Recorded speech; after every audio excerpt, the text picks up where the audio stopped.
Fort de vous informer, mesdames et messieurs, bienvenue dans cette édition du journal. Des dégâts matériels ont été enregistrés dans des ménages situés au long de la rivière Kimemi le mercredi 9 novembre après une forte pluie qui s'est abattue sur la ville de Butembo. Les habitants de cette contrée clament au secours du gouvernement pour une solution efficace au débordement de cette rivière. Et la société civile de la commune de Bulengera appelle les autorités militaires à bien assurer le contrôle des mouvements de leurs éléments pendant les heures vespérales. C'est pour limiter des dégâts causés par certains éléments incontrôlés accusés d'être à la base de l'insécurité dans la ville. Tout pour les titres.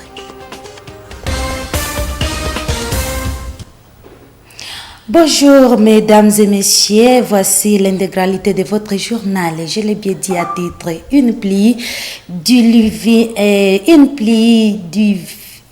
diluvienne s'est abattue sur la ville de Butembo la journée du mercredi 9 novembre 2022. Celle-ci a laissé d'énormes dégâts matériels aux environs de la rivière Kimemi où les eaux ont débordé dans certaines cellules du quartier Vungi en commune de Bulengera. Les habitants clament au secours du gouvernement pour trouver une solution efficace au débordement de cette rivière. Isabelle Wangahemuka dans ses reportages de Joël Tali et Luciana Moussivir.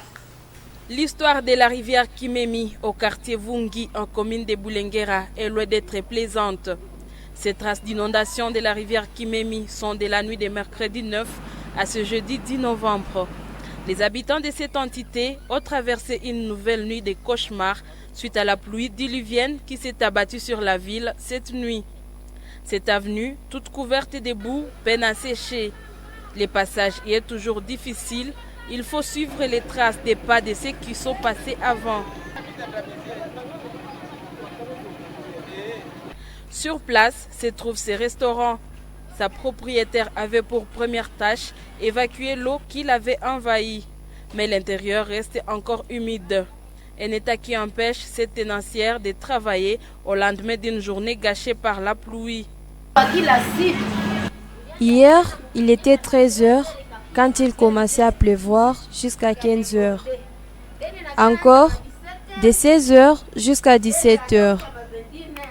Dans ces restaurants, il n'y a plus moyen de préparer pour les clients, suite à la présence de la boue dans cet endroit. Cela nous empêche de faire le travail et par conséquent, nous n'avons pas à manger pour les enfants. Cet homme venait se mettre un petit rien sous la dent. Il est déçu de constater que rien à manger n'a été préparé.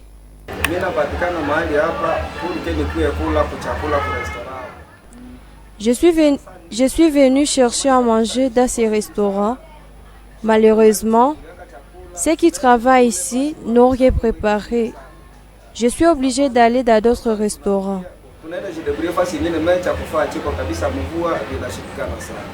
La situation est presque similaire dans d'autres portes de commerce d'à côté où les travaux de nettoyage sont au rendez-vous. En cellule Londo, les catastrophes continuent à ravager des parcelles des habitants, des parcelles qui disparaissent progressivement. Celles-ci ne comptent plus beaucoup de jours si l'on s'attient à la situation actuelle. Des traces de récentes érosions sont observables, des maisons écroulées et d'autres sont menacées. Il est 12 h, mais le salongo est loin d'aboutir. Ici, c'est la partie intérieure de cette maison. Fatiguée de son entretien, ces deux femmes qui s'en occupent ont résolu d'attendre sa partie intérieure sécher encore. Mais elles clament au secours des autorités pour entretenir cette rivière, pour éviter que la population riveraine ne vive à nouveau ces calvaires. Tukunalala siku mbili kusiku, hatukula mchana, hatukula usiku. Leo wana tu kisi tunafanana ni mai tu, na hapa tena tunaingoi na kisha wanasema kama ni kuile meteo yao, wanasema 3 mois. Est-ce que Butembo utakuwa na ingali Butembo tena tuko msatre ville? Regardez l'état où nous nous retrouvons. Nous n'avons rien mis sous la dent depuis hier. Nous avons peur que cette situation persiste en ville de Butembo. Nous qui sommes au centre-ville, Nous sommes fatigués de cette situation. Nos biens sont déjà emportés par cette inondation. On ne sait plus identifier les numéros des parcelles. Numéro 1 ya Londo hautaipataka tena. Numéro 2 ya Londo hautaipataka tena. Hapa tu kuma niveau yenye na sisi tunaenda. Toutes les parcelles de cette partie de la cellule Londo sont autant touchées. Surpris vers 20 h par l'inondation, beaucoup d'habitants ont passé nuit à la Belle Étoile. La rivière hier a débordé jusqu'au niveau de ces VTR4.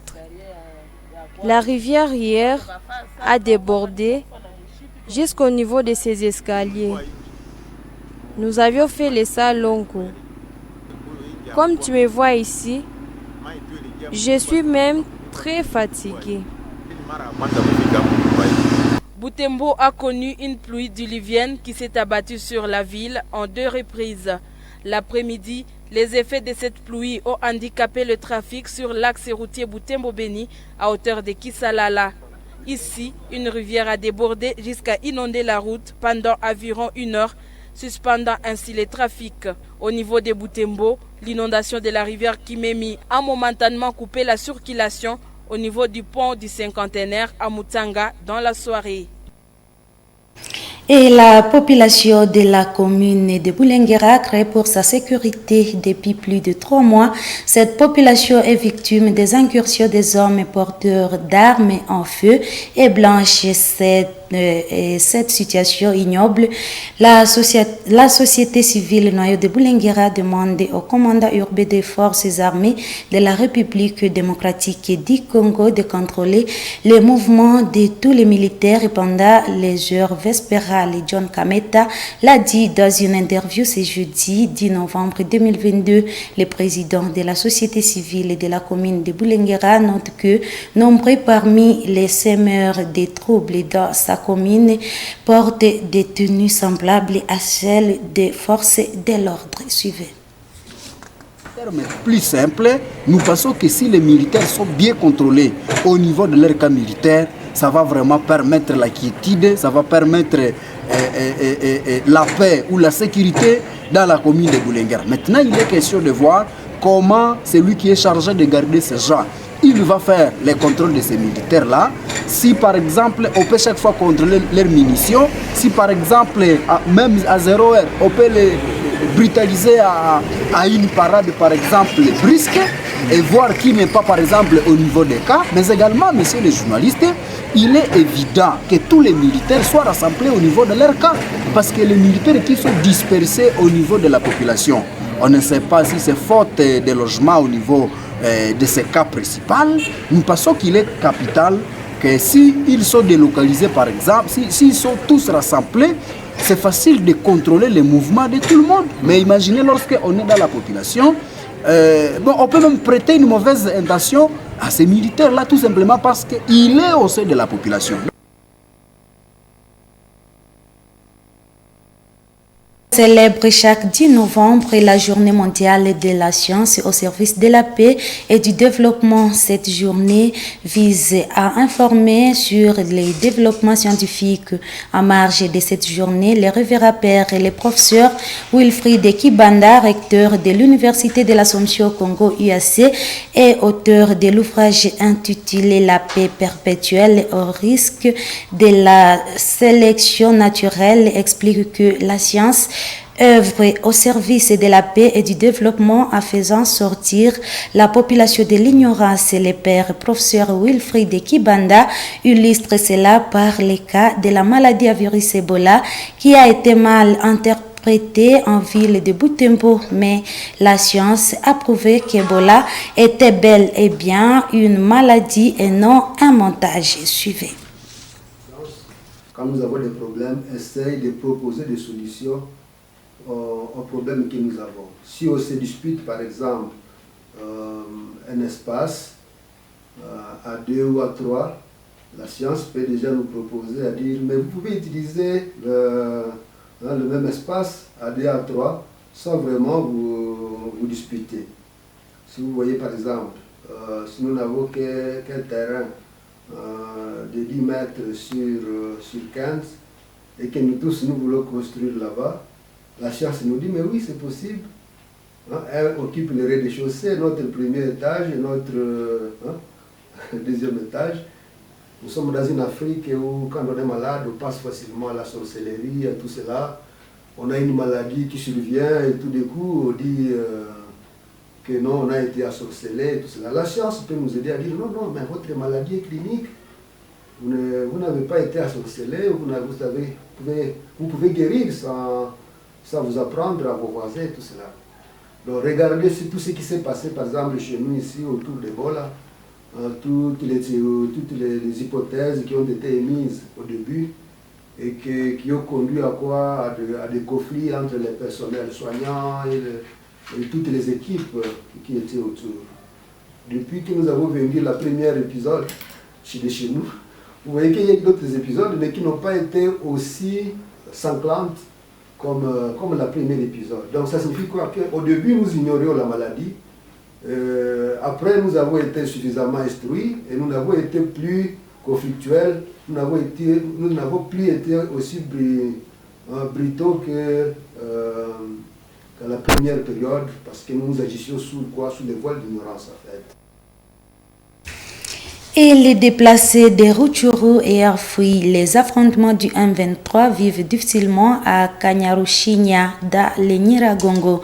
Ils manquent tout le nécessaire et vivent dans des tentes exposées à toutes sortes d'intempéries. S'agissant des installations sanitaires, ils n'en ont presque pas, chose qui les expose à des maladies infectieuses, surtout les femmes et les enfants. Suivez les détails dans ces reportages piqués sur la RTNC.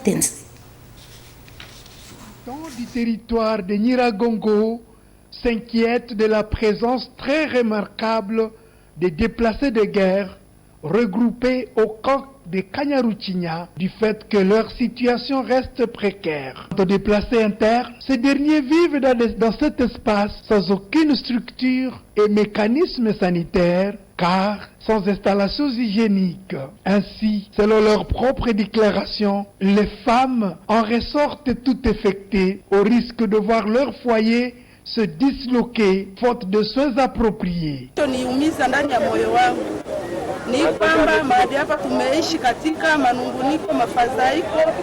Nous sommes en train de souffrir, nous faisons face à des infections et à l'hôpital, il n'y a pas de médicaments. Le seul vœu de se déplacer et de voir le gouvernement reconquérir les localités sous occupation rebelle afin de regagner leur milieu naturel. Notez que ces victimes de guerre restent exposées aux problèmes alimentaires, donc de malnutrition, et logent dans des cases de fortune, ne sachant que faire face aux intempéries. Et le gouvernement provincial du Nord Kivu a bénéficié de 2 ambulances neuves ce mercredi 9 novembre précédent du gouvernement central et a été offert pour faciliter l'évacuation des éléments blessés sur les lignes de front. Le lieutenant-général Mbangu Mashita, commandant de la 3e zone de défense à province du Nord Kivu, a indiqué que ces enjeux vont contribuer à remonter la morale des éléments commis au front. Reportage de la presse du gouverneur Nora. C'est le président de la République démocratique du Congo, Félix-Antoine Tshisekedi, qui remet par le biais du gouverneur du Nord Kivu, le lieutenant-général Constant Makomba, 2 ambulances neuves au commandant de la 3e zone de défense. Une manière de relever les défis de commandants de unités alignés sur différentes lignes de front en cas de blessés ou de maladies, indique le lieutenant-général Marcel Mbangu Mashita, commandant de la 3e zone de défense qui réceptionne ces engins. Pour permettre l'évacuation de nos blessés, je suis émis, il y a peu que je viens de prendre le commandement des opérations Nord Kivu. Je ne m'attendais pas à ce que 2 semaines seulement après que je puisse recevoir cet appui. Comme vous pouvez le savoir, c'est une information que je dois vous donner. Les moments difficiles pour un commandant, c'est la gestion d'un blessé. un militaire tombé sur le champ de bataille, il se repose. Mais un militaire blessé sur le champ de bataille regarde l'autorité qui a pris la décision de l'envoyer pour aller exécuter son instruction. Alors, lorsque vous avez la possibilité de les récupérer, le retourner derrière les lignes pour qu'ils soient pris en charge par le personnel médical, dans ces conditions, effectivement, vous allez réarmer le moral de tous les autres qui restent sur le champ de bataille pour continuer avec les activités. Donc je suis très content pour ces gestes que le commandant suprême vient de poser au travers son Excellence, Monsieur le Gouverneur du Nord Kivu. Rappelons-le, le Nord Kivu fait face à la guerre par procuration du M23, mais également la guerre symétrique imposée par l'ADF, sans oublier différents affrontements entre les groupes armés à l'interne. Et le ministre angolais des Affaires extérieures est arrivé à la ville de Goma ce mercredi 10 novembre. Cette autorité a pour mission de présenter le général congolais à la réunion qui va s'occuper du mécanisme de vérification et des décideurs de Luanda. Le ministre angolais a été accueilli par le vice-gouverneur et le membre du conseil provincial du Nord Kivu. Suivez. Conformément à la feuille de route de Luanda en Angola, le ministre angolais des Affaires extérieures est arrivé à Goma ce 9 novembre 2022. Il vient présenter le général Joao Nassone pour le compte du mécanisme ad hoc de vérification des accusations de violation des parties en pleine tension entre la RDC et le Rwanda. Antonio Tete réitère l'appui de son pays à la RDC. Je suis venu à Goma avec un seul but, c'est de présenter le général Joao Nassone qui va s'occuper du mécanisme ad hoc de vérification décidé à Luanda pendant les sommets des chefs d'État.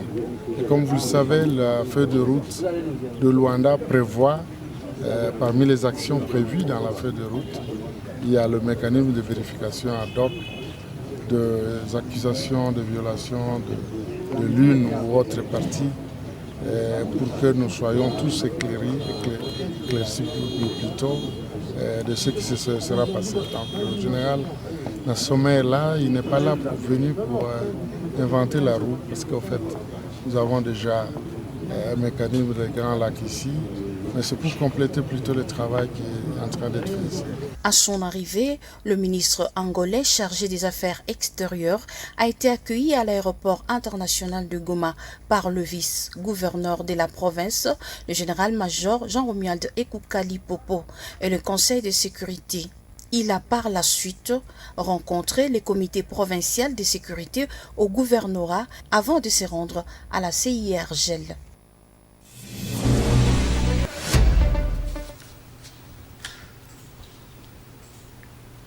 Un sport dans le cadre des matchs allés du championnat local de la première division. Des rencontres ont été au rendez-vous au stade André Van Vel dans les après-midi de ce jeudi 10 novembre 2022 à 14h. Le Daré Club Horizon a fait match nul de 2 buts partout contre l'Union sportive Mutsanga. Dans cette même compétition, à 16h, l'association sportive Étoile de Butembo a été forte devant l'Athletic Club Nzoi de Butembo en battant 3-0. Ce championnat se poursuivra ce samedi 12 novembre 2022 dans ce même stade. Mesdames et messieurs, c'est par là que nous mettons fin à cette édition du journal. Merci d'être des nôtres. Portez-vous bien. Bye.